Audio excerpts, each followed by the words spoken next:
নমস্কার সবাইকে। জ্যোতিষ বাকসিদ্ধ মাতৃসাধক রামকৃষ্ণ শাস্ত্রীর অনুষ্ঠান। তো এই অনুষ্ঠানে আপনাদের ফোন কল থাকবে, আপনাদের জীবন জিজ্ঞাসা থাকবে, সমস্যা সমাধানের রাস্তার জন্য আপনার যা যা বক্তব্য সবটা থাকবে। কিন্তু আজকের যে বিষয়টা আজকে খুব আলোচনার বিষয় বা আলোচনা করার জায়গা রয়েছে, স্কোপ রয়েছে, সেটা হচ্ছে জীবনের প্রকৃত শিক্ষা। আমরা কি জীবনে প্রকৃত শিক্ষা পেয়েছি? এই সারা বিশ্বে যত দেশ রয়েছে এবং তার যারা কর্তা রয়েছেন, তারাও কি সঠিক শিক্ষায় শিক্ষিত হয়ে চলছেন? তাদের আগামী দিনে কোনো বিপদ নেই তো? সমস্ত, আমি রাষ্ট্রনায়ক, নেতা, বড় রাজনীতিবিদ সবার কথা বলছি। তারা জীবনে সঠিক শিক্ষা সঠিক সময় পেয়েছেন তো? এই পৃথিবীর সবথেকে শক্তিশালী জায়গায় থেকে তার কি প্রকৃত শিক্ষা হয়েছে? আপনি ধরে নিন যে আমেরিকার কথা আমি যদি বলি, তাহলে সে আমেরিকা দেশটা, তার যে চালিকা শক্তি, তাদের সঠিক এডুকেশন বা নলেজ আছে তো? একই রকমভাবে চলবে ইরান বলুন, রাশিয়া বলুন, ইউক্রেন বলুন, যারা মোটামুটিভাবে সারা বিশ্বে এখন এই মুহূর্তে একটা টার্ময়েল কন্ডিশন তৈরি করে রেখেছে, যাদের জন্য আপনার বাড়ির গ্যাসের দাম, আপনার গাড়ির তেলের দাম বাড়ছে। তারা সঠিক শিক্ষা পেয়েছেন তো? আগামী দিনে তাদের কি পে করতে হতে পারে, কি কন্ডিশন হতে পারে? কাজেই সময়কে যদি আমি গুরুত্ব না দিই বা সময়ের ভ্যালুয়েশন যদি আমি না বুঝি, আমার কি হতে পারে?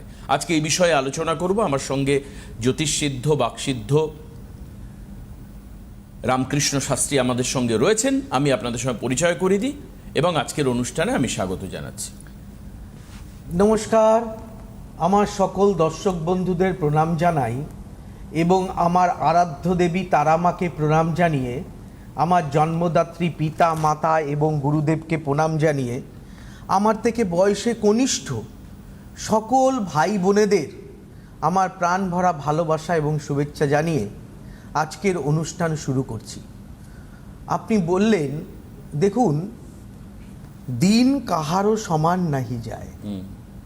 আজকে এই আমেরিকার কথা বললেন, আমার একটা বিশাল বড় প্রেডিকশন আছে। 2027-এর শেষের দিক, 2028-এর প্রথম দিকে আচ্ছা, আপনি দেখবেন যে আমেরিকা টুকরো টুকরো হয়ে যাবে।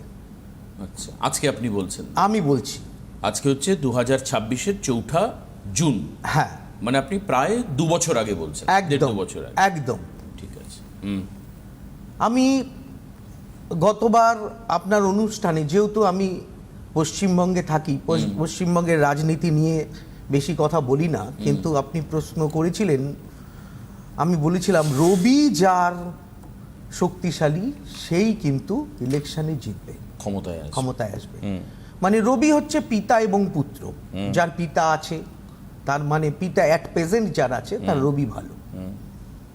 যার এই পিতা পুত্র, মেরুদণ্ড, নার্ভ, এগুলো সমস্ত কিছু, মানে আপনি ভুল ভুল কথা বলবেন বা অ্যাবনর্মালিটি আপনার মধ্যে আসবে রবি খারাপ থাকলে।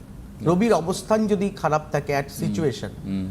দেখুন, আমি জ্যোতিষ করতে গিয়ে একটা বিষয় খুব লক্ষ্য করেছি।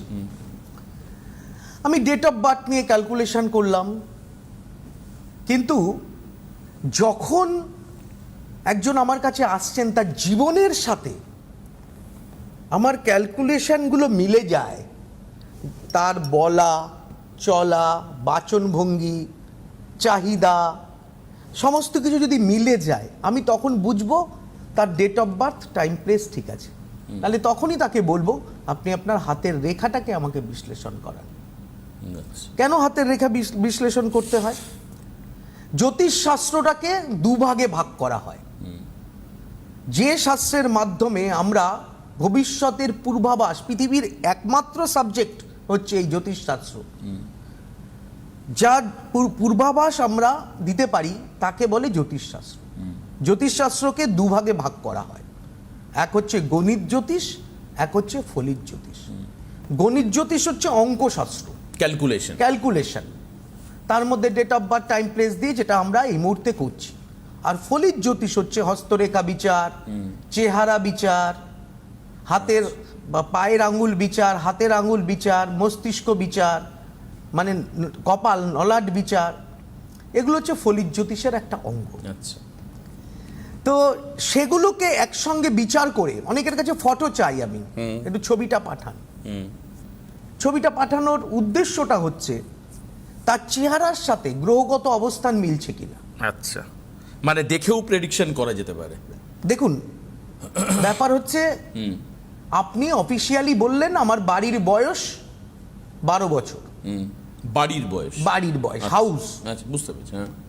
এবার আপনি ছবিতে দেখছেন, ছবিটা দেখে মনে হচ্ছে বাড়ির বয়স 300 বছর আচ্ছা, বা 30 বছর। হ্যাঁ, মানে 12 বছর মনে হচ্ছে। 12 বছর মনে হচ্ছে না। দুটো বিষয় তো মিলতে হবে। ঠিক। এই মিলিয়ে সমস্ত কিছু দিকে বিচার করে, যেমন কেউ যদি এসে আমার কাছে অনেকে বলেন, যেমন কিছুদিন আগে একজন ভদ্রমহিলা বলছিলেন, আমি আমার মৃত হাজবেন্ডকে ভোর 4টের সময় আমার বিছনায় বসে থাকতে দেখেছি। মৃত হাজবেন্ডকে ভোর 4টের সময় আমি আমার বিছনায় বসে থাকতে দেখেছি। তাহলে আমাকে বিশ্বাস করতে হবে যে উনি আবার শরীর নিয়ে এসছেন, মানে আত্মা আবার শরীর ধারণ করেছে, কারণ অলরেডি তার আগের শরীর তো ডিস্ট্রয় হয়ে গেছে। তো শাস্ত্রে যেখানে বলা আছে যে আত্মা, শাস্ত্রে আত্মা নিয়ে সংশয় আছে। আচ্ছা। যিনি শ্রাদ্ধ শান্তি করেন তিনিও বলেন, গীতায় ভগবান বলেছেন আত্মা অবিনশ্বর, একে সৃষ্টি বা ধ্বংস করা যায় না। তো আত্মা শরীর যদি নিয়ে আসে, তাহলে শরীর একবার ছেড়ে দিলে সেই শরীর পুনরায় আবার সেই শরীর নিয়ে উনি উপস্থিত হচ্ছেন, আবার উনি উধাও হয়ে যাচ্ছেন। এটা দুটো কারণ হতে পারে। এক, যিনি আমাকে বলছেন তিনি কতটা মানসিকভাবে সুস্থ, এটা আমাকে কিন্তু আগে বুঝতে হবে। মানসিকভাবে সুস্থতা তার কতটা আছে, আগে তাকে চিকিৎসকের কাছে পাঠাতে হবে। যদি চিকিৎসক বলেন যে উনি সম্পূর্ণরূপে সুস্থ, তখন আমাকে অন্যান্য বিষয় চিন্তা ভাবনা করতে হবে। যাই হোক, আজকে মনে হয় কারোর ফোন আছে। হ্যাঁ, কথা বলে নি, তারপর অবশ্যই আলোচনায় থাকবো। আর আপনাদের যারা যারা মনে হচ্ছে যে এখন বুকিং করবেন চেম্বারে, নিজেদের নানান সমস্যার কথা নেই, তারা নিচের নাম্বারে, হেল্পলাইন নাম্বারে বুক করতে পারেন। কে আছেন ফোনে? হ্যালো। হ্যালো। হ্যাঁ, কে বলছেন? আমি, আমার নাম প্রকাশে অনিচ্ছুক। আমি জলপাইগুড়িতে থাকি। আমি পেশায় একজন ডাক্তার। একটা বিশাল সমস্যায় পড়ে আমি রামকৃষ্ণ দাস শরণাপন্ন হয়েছি। ওনার সঙ্গে কি একটু কথা বলা যাবে? হ্যাঁ, নমস্কার। নমস্কার দাদা, নমস্কার। অনেক কষ্ট করে তারা মায়ের দয়ায় আপনার সঙ্গে যোগাযোগ করতে পারলাম, আমি ওনার কাছে ধন্য। দাদা, আমি অনেক সমস্যায় আছি, তো আমার একটুখানি সমাধানের কিছু উপায় করে দেবেন আপনি? কি সমস্যা? বলুন আপনার কার জন্য আপনি জানতে চাইছেন? ওনার জন্যই। আমার একমাত্র ছেলের জন্য আমি আপনার কাছে কথা বলতে বলুন। ছেলের জন্ম তারিখটা বলুন।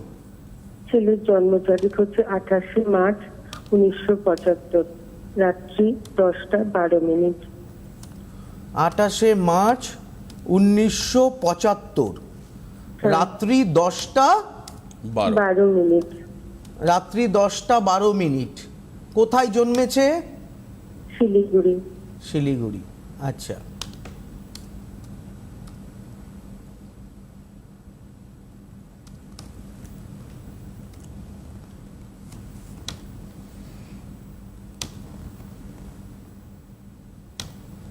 সেদিন শুক্রবার ছিল। বৃশ্চিক লগ্ন, তুলা রাশি। বৃশ্চিক লগ্ন, তুলা রাশি। আচ্ছা, চিত্রা নক্ষত্র, গণ হচ্ছে দেবারি গণ। এখানে যেটা দেখা যাচ্ছে হরোস্কোপে, বৃহস্পতি স্বক্ষেত্রে বসে আছে, লগ্নে রাহু রয়েছে। আপনার ছেলে ইঞ্জিনিয়ারিং নিয়ে পড়াশোনা করেছে, সরকারি চাকরির যোগ রয়েছে। আচ্ছা আচ্ছা। আমি কি ঠিক বলছি? হ্যাঁ হ্যাঁ ঠিক বলছেন, ও চেষ্টা করছে, হ্যাঁ, খুব চেষ্টা করছে। সরকারি চাকরির যোগ রয়েছে। আরেকটা কথা হচ্ছে যে বর্তমান সময় ওর বিশেষ ভালো নয়।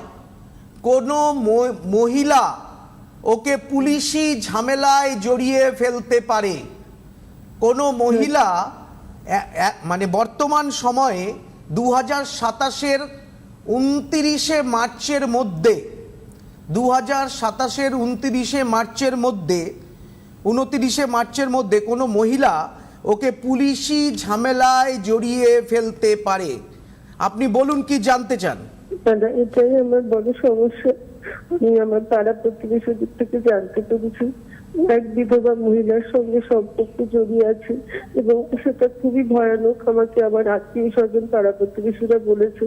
আমি ভেবে পাচ্ছি না আমার একমাত্র ছেলের কি হবে, ও ছাড়া আমার কেউ নেই। আমি নিজে ডাক্তার, কিন্তু আমি হতে চাই আমার ছেলেটার একটা কিছু হোক, কিন্তু আমি কিছুই সুরাহা খুঁজে পাচ্ছি না দাদা। কি করবো আমি কিছু বুঝতে পারছি না। ওই মহিলার সঙ্গে 3.5 বছর ধরে সম্পর্ক। মানে আমার সমাজে মান সম্মান সব নষ্ট হয়ে যাচ্ছে। একটু দেখুন না দাদা কি করা যায়। উনি একজন ডক্টর। আপনি আপনি ডক্টর? হ্যাঁ হ্যাঁ আমি একজন ডাক্তার। আচ্ছা, একজন মহিলার সঙ্গে মহিলা কি বিবাহিত? ওখানে কি বলছেন একটু প্রশ্ন করুন। ওই মহিলা কি বিবাহিত যার সঙ্গে? হ্যাঁ হ্যাঁ হ্যাঁ হ্যাঁ বিবাহিত। আচ্ছা, বিবাহিত মহিলার সঙ্গে সম্পর্ক। আচ্ছা, এবার তার জন্য ওনার মান সম্মান নষ্ট হচ্ছে, এটাই তো বলছেন? হ্যাঁ হ্যাঁ হ্যাঁ উনি কি আপনার প্রতিবেশী? হ্যাঁ আমার প্রতিবেশী। তাহলে আর এখানে কি আচ্ছা, করা যায়, মানে উপায়টা কি করা যায় আর কি? এটাই ব্যাপার ওনার হচ্ছে আপনি জিজ্ঞাসা। একটা কাজ করুন। আপনার ছেলে তো নিশ্চয়ই আমার কাছে আসবে না। না দাদা। আপনি আমার সঙ্গে একটু দেখা করুন। আপনি যদি শিলিগুড়িতে আমার মনে হয় 19 তারিখ রয়েছে, বা জলপাইগুড়িতে 10 তারিখ আমি চেম্বার বলে দেবো, একটু চেম্বারগুলো পরেই। রয়েছে। তো আপনি একবার সাক্ষাতে দেখা করুন। আমি একটা রাস্তা আপনাকে নিশ্চয়ই বের করে দেব। আপনার ছেলে যাতে এই মহিলার বিষয় থেকে বেরিয়ে আসতে পারে। আপনি এটাকে মেনে নিচ্ছেন না কেন? না না আমার পক্ষে সম্ভব না। আমার ছেলের একটা উজ্জ্বল ভবিষ্যৎ, সেটা আমি কি করে মেনে দিই বলুন? আমি তো চাই আমার ছেলে একটা ভালো হোক। আমারও তো মনের একটা ইচ্ছা আছে না, আমি এই সম্পর্ক মেনে নিতে ওনার কি কোনো সন্তান রয়েছে মহিলার? হ্যাঁ আছে। ও, আছে। এই জন্য মেনে নিতে সবকিছু পাচ্ছেন নিয়ে না। কিন্তু আমি চূড়ান্ত- হরোস্কোপে দেখছি এই সম্পর্ক যে সুসম্পর্ক হবে তার কোনো মানে নেই। কারণ এখানে কিন্তু আমি ওনার ছেলের একটা পুলিশি ঝামেলা হওয়ার যোগ রয়েছে ওই মহিলা দ্বারা। কারণ কোনো সময় যদি বেঁকে বসে হয়তো কোনো কেস টেস বা মানে কিছু সেই হতেই জায়গা পারে। থেকে আপনি বলছেন যে হয়তো মেনে নেওয়া উচিত নাকি? না, যদি উনি মেনে নেবেন কি না নেবেন সেটা সম্পূর্ণ ওনার ব্যাপার। কারণ ভালোবাসা তো অনেকভাবেই হতে পারে, কিন্তু আইনি জটিলতার দিকেও আবার যেতে পারে, আপনি যেতে সেই পারে। কারণ সম্ভাবনাটাও বলছেন। আমি জানি না যে ওনার ছেলে ঠিক করছেন বা ভুল করছেন সেই বিষয়ে। আমি কখনো বিচারের জায়গায় যাব না। আমার গুরুদেব বলতেন যে তুমি কখনো বিচারের জায়গায় যেও না, যে তোমার শরণাপন্ন হবে তুমি তারই কাজ করবে। হ্যাঁ, আমি বিচারক নই।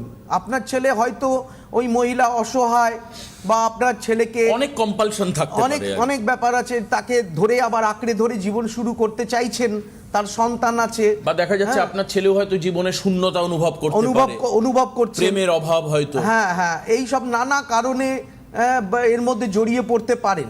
তো আমি বিচারের ব্যাপারে নেই, আমি একটা জায়গায় আছি। আপনি কি চাইছেন সেটা আমার কাছে সব থেকে বড় ব্যাপার। আর এইগুলো চেম্বারে বসে আলোচনার বিষয়। কিন্তু আমি মনে করি আপনার ছেলের কিন্তু একটা পুলিশি ঝামেলা হওয়ার যোগ আছে। এই দিকে সতর্ক থাকতে হবে, প্রতিকার বা প্রতিবিধান করতে হবে। কারণ ওর যে ছন্নছাড়া যোগটা রয়েছে, এই ছন্নছাড়া যোগ লগ্নে রাহু, হ্যাঁ, ও প্রচণ্ড গুপ্তবিদ্যায় পারদর্শী, মানে নেতৃত্ব বা সাংগঠনিক ক্ষমতার অধিকারী আছে। মানে একটা ব্যাপার হচ্ছে ওর মধ্যে একটা কর্তা হাবভাব আছে, যে যার প্রতি কোনো মেয়ে আকৃষ্ট হতেই পারে। মেয়ে বা বউ আকৃষ্ট হতেই পারে। ঠিক আছে, আপনি দেখা করুন, আশা করি আমার একটা পরামর্শ আপনার জীবনটা বদলে দেবে। তবে সব থেকে ভালো লাগলো আপনি যেটা এই সম্পর্ক নিয়ে বললেন, ছকটা দেখে, হ্যাঁ, ওর জন্ম ছক দেখে আপনি যেটা বললেন যে সম্পর্কের ক্ষেত্রটা একটা বড় জায়গা, আর বাদ বাকি যা যা আছে ওর জীবনে হয়তো ওভারকাম করতে পারে, কিন্তু কোনো মা তো চাইবে না সন্তান সন্ততি definitely নিয়ে আমার চাইবে না। ছেলে স্বাভাবিক। বিবাহ করুক, এটা স্বাভাবিক। একটা মা নাই চাইতে পারেন। স্বাভাবিক। তারপরে উনি একজন ডক্টর, ওনার একটা সামাজিক একটা ইস্যু আছে, যেটা পরিচিতি বললেন। ঠিক আছে, আপনি আসুন, আমি দেখছি একটা রাস্তা নিশ্চয়ই বের করা যাবে। আমার তারা মায়ের কৃপায় একটা মা যা চাইবেন তাই হবে। আপনি আসুন, দেখছি। বেশ, আসুন আমি আপনাদের চেম্বার বলে দিই। আপনি মনে হয় বললেন জলপাইগুড়ি থেকে, শিলিগুড়ি তোর জন্মস্থল। আপনি জলপাইগুড়ির চেম্বারে আগামী 10 তারিখে 10/6, আজকে তো 4 আর মাঝখানে মাত্র 5টা দিন আছে, 10 তারিখে জলপাইগুড়ির চেম্বারের জন্য বুক করতে পারেন। আজকে কালীঘাট চেম্বার রয়েছে, আজ কালীঘাট চেম্বারের জন্য বুক করতে পারেন। এই লাইভ অনুষ্ঠান করবার পর শ্রীরামকৃষ্ণ কালীঘাটে যাবেন, দুজনের বুকিং নেওয়া যেতে পারে, দুজন বুক করতে পারেন কালীঘাট। 6 তারিখে চেম্বার, মানে আগামী কাল বাদ দিয়ে পরশুদিন চেম্বার হচ্ছে বাঘাযতীনে। বাঘাযতীনের জন্য আপনি বুক করতে পারেন। বর্ধমানের চেম্বার হচ্ছে 9 তারিখে, 9 জুন এই মাসে। 10 তারিখে চেম্বার হচ্ছে জলপাইগুড়ি, 11 তারিখে কোচবিহার, 12 তারিখে চেম্বার হচ্ছে লামডিং, আসামে। যারা আসামের মানুষ দেখছেন তারা লামডিংয়ের জন্য বুক করতে পারেন। 15 তারিখে চেম্বার হচ্ছে আগরতলাতে, ত্রিপুরার আগরতলাতে। 18 তারিখে চেম্বার হচ্ছে ফালাকাটাতে। আর শিলিগুড়িতে চেম্বার রয়েছে 19 তারিখে। পরপর এই চেম্বারগুলো রয়েছে, আপনারা বুক করুন। 9038002022, ইংরেজিতে নাম্বার হচ্ছে 9038002022। এই নাম্বারে আপনি বুক করতে পারেন। আরও দুটো চেম্বার আপনাকে অ্যাড করে দিই। 27 তারিখে তারাপীঠ চেম্বার রয়েছে, আর 10/7 মানে নেক্সট মান্থের 10 তারিখে কালিয়াগঞ্জে চেম্বার রয়েছে। 10 তারিখটা পড়বে শুক্রবার, জুলাইয়ের। কালিয়াগঞ্জে চেম্বার রয়েছে। যারা এই সমস্ত চেম্বারের জন্য বুক করবেন তাদের অপশান হচ্ছে এই যে স্ক্রিনের পাশে যে বুকিং নাম্বার বা হেল্পলাইন নাম্বার বলে যেটা দেওয়া রয়েছে, এই আমার এই হাতের নিচে এই যে নাম্বার দেখতে পাচ্ছেন, 9038002022। আরেকটা নাম্বার হচ্ছে 9836153266। এই নাম্বারে ফোন করে নাম বুক করে নিয়ে চেম্বারে আসতে পারেন আপনি। বিষয় হচ্ছে মঙ্গল বর্তমানে স্বক্ষেত্রে রয়েছে মেষ রাশির ঘরে। এই সময়ে কিন্তু নানা রকম মাথা গরম, দাঙ্গা, মারামারি, হ্যাঁ, অকারণে ঝগড়াঝাটি, অশান্তি, কলহ এসব লেগে থাকতে পারে। আর যারা খুব ভালো আছেন, নিজের সন্তান নিয়ে গর্ব করেন, পড়াশোনা ভালো করছে, হ্যাঁ, প্রতি বছর ভালো রেজাল্ট করছে, হ্যাঁ, কিন্তু কোনো জ্যোতিষীর পরামর্শ কিন্তু নেননি, মনে রাখবেন যে সময় সবসময় এক যায় না। যখন পরিস্থিতি খারাপ আসবে তখন কিন্তু সেগুলোকে ঠিক করা যাবে না। আগে থেকে কিন্তু জ্যোতিষ পরামর্শ করে প্রতিকার বা প্রতিবিধান কিন্তু নিয়ে নেওয়ার প্রয়োজন। আর যারা মায়েরা যারা জ্যোতিষশাস্ত্র নিয়ে চর্চা করতে চান, শিখতে চান, আমি দ্য ইন্ডিয়ান অ্যাস্ট্রোলজিক্যাল ইনস্টিটিউশনের প্রেসিডেন্ট। আমার একটা অ্যাস্ট্রোলজিক্যাল কোর্স আছে 6 মাসের, সেখানে আপনারা ভর্তি হতে পারেন এবং খানিকটা জেনে নিতে পারেন এবং প্র্যাকটিসের মাধ্যমে জীবনটাকে এগিয়ে নিয়ে যেতে পারেন। বেশ, আরেকজন ফোনে আছেন, নিয়ে নি। হ্যালো, কে আছেন ফোনে? আমি ব্যারাকপুর থেকে বলছি, আমার মেয়ের সম্পর্কে জানতে চাই। বেশ, বলুন, মেয়ের জন্ম তারিখ বলুন। মেয়ের জন্ম তারিখ হচ্ছে 14ই নভেম্বর 1992। 14ই নভেম্বর, 14ই নভেম্বর 1992। টাইমটা বলুন। সকাল 6:55 শনিবার। সকাল 6:55 হচ্ছে সকালবেলা। জন্মস্থান কোথায়? ব্যারাকপুর? না, সোদপুর পানিহাটি। সোদপুর পানিহাটি, ঠিক আছে, ওকে। শনিবার ছিল দিনটা। হ্যাঁ, দেখছেন উনি, দেখছেন সেদিন শনিবার ছিল। বৃশ্চিক লগ্ন, মিথুন রাশি জানা আছে? হ্যাঁ, এইটুকু জানা আছে। বৃশ্চিক লগ্ন, মিথুন রাশি, চতুর্দশী কৃষ্ণপক্ষে জন্ম, গণ হচ্ছে নরগণ।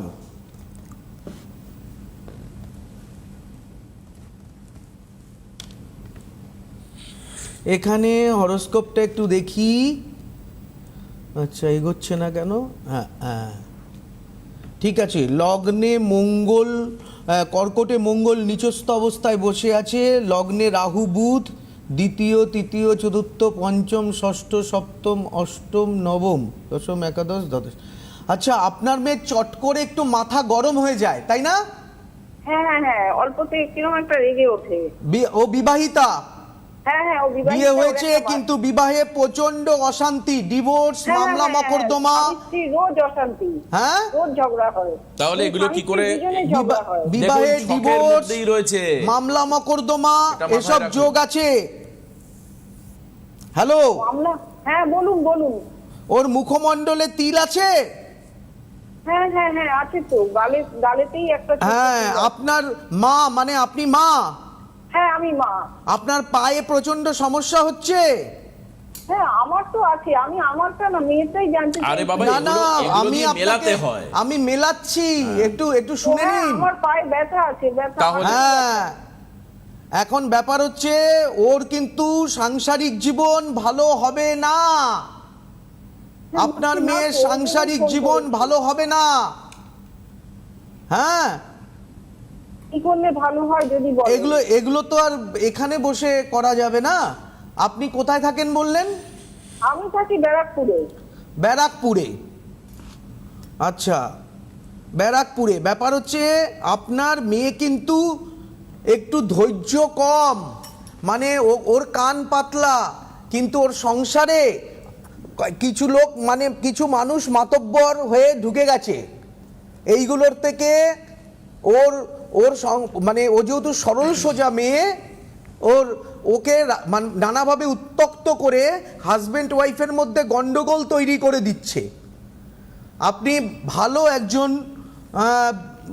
শিক্ষিত ভালো জ্যোতিষীর পরামর্শ নিয়ে অবশ্যই প্রতিকার বা প্রতিবিধান করার চেষ্টা করবেন। আর যদি আমার কাছে আসেন, মনে রাখবেন আমার একটা পরামর্শ আপনার জীবনটা বদলে দেবে। কি কেমন মনে হলো? প্রেডিকশন শুনে মিললো তো নাকি? হ্যাঁ হ্যাঁ, যতটা উনি বললেন একদম মিলেই গেল, কিন্তু আমি ওনার কাছে কি করে যাব, কি করব সেটা। সেগুলো কি করে? আপনি থাকেন কোথায়? আমি থাকি ব্যারাকপুরে, মেয়ে থাকে শ্রীরামপুরে। তাহলে মেয়ের সঙ্গে তো আপনার ভালো সম্পর্ক আছে, মেয়েকে একদিন ডাকিয়ে নেবেন আপনার ওখানে। হ্যাঁ, হ্যাঁ হ্যাঁ হ্যাঁ হ্যাঁ, মেয়েকে একদিন ডাকিয়ে নেবেন। আপনি চুচুড়ায় দেখাতে পারেন, দমদমে দেখাতে পারেন।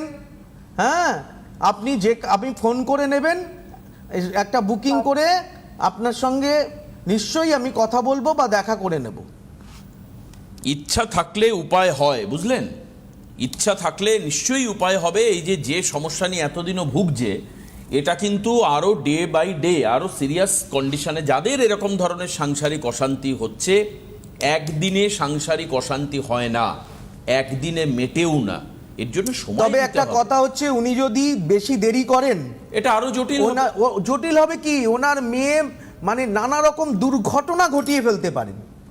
মানে এতটাই ডিপ্রেশনে আছেন, নানা রকম দুর্ঘটনা ঘটিয়ে ফেলতে পারেন, যেগুলো আমি এই লাইভ ফোনিং অনুষ্ঠানে আলোচনা করতে চাইছি না। আপনি আলোচনা করতে চাইছেন না, আর আমি আমরা অনেক ঘটনাটা কথা ঘটুক আছে, এটাও চাইছি না। আমি ঘটনাটা ঘটুক এটাও চাইছি না। হ্যাঁ, একদম। কারণ আশা কাউকে দেখানো সেটা আপনার সম্পূর্ণ ব্যক্তিগত ব্যাপার। আমি কখনো বলবো না আপনি আমার কাছে আসুন, কিন্তু আপনার মেয়ের সমস্যা আপনি নিশ্চয়ই গুরুত্ব দিয়ে বুঝবেন। একদম। আজকে এখানে শেষ করব দাদা, পরের অনুষ্ঠানে আবার দেখা হবে। অনেক ধন্যবাদ রামকৃষ্ণ দাকে, নমস্কার সবাইকে। খবর আপনাদের প্রিয় জ্যোতিষী রামকৃষ্ণ শাস্ত্রী অনলাইন কনসালটেন্সি করছেন। আপনাদের প্রতিকার এবং পরামর্শ ভারতবর্ষের বিভিন্ন প্রান্তে পৌঁছে যাচ্ছে। Online consultancy number 9038002022। Ramakrishna Shastri, আপনাদের সাথে, আপনাদের পাশে।